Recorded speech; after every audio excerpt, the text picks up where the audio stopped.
So all reality we live in is created by positive and negative.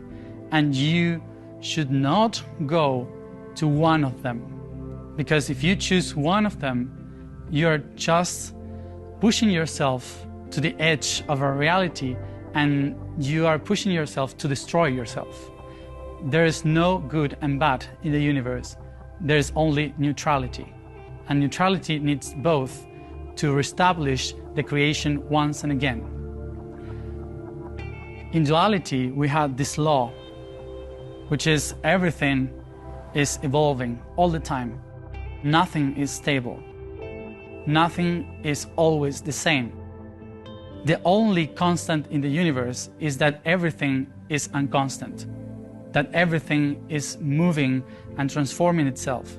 So we believed as humans that if we are stable, we are good.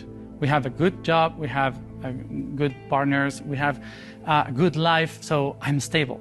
But that's illness. When you get stabilized in your life, suddenly something happens that pushes you outside your comfortable life, so you can find a different perspective of yourself.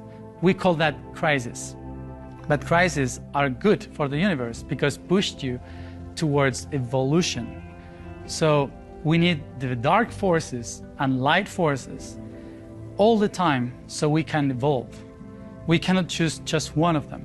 The only way we can possibly live in balance is exactly that. If we have the same forces and the same amount of energy of both.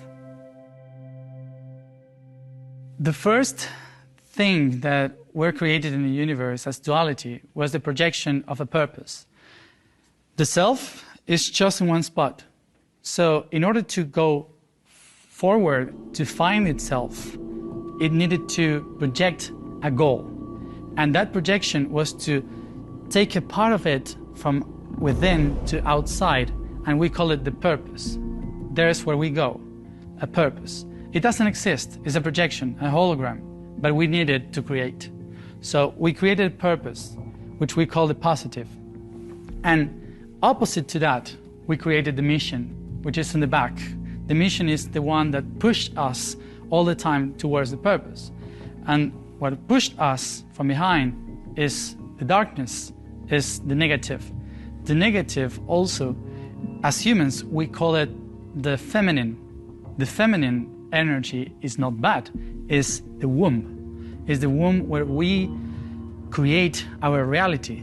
So the only way you can create new realities is when you close your eyes, you go to the darkness, and you just imagine every possibility. And the masculine energy is the positive. When you have created every possibility, you say, I choose this one, and you go for it.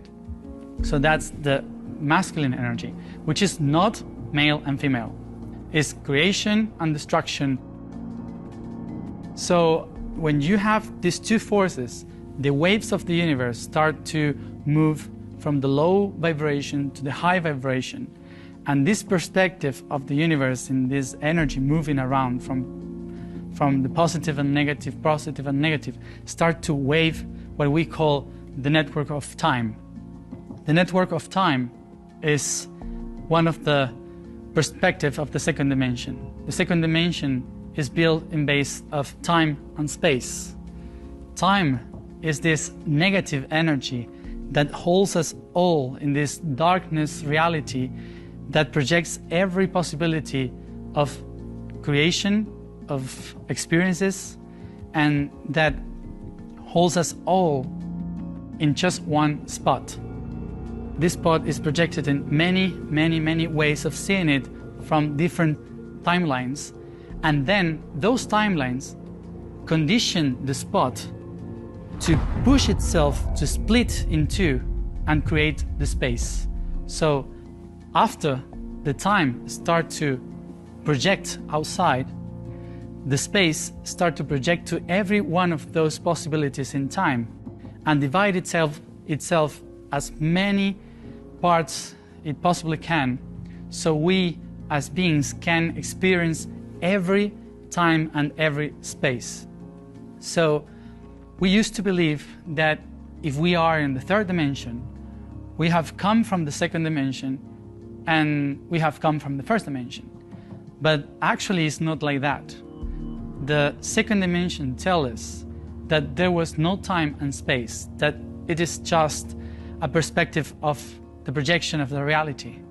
So the second dimension is not behind us, it's surrounding us, are the forces that create every possibility that we are living in every time and every space.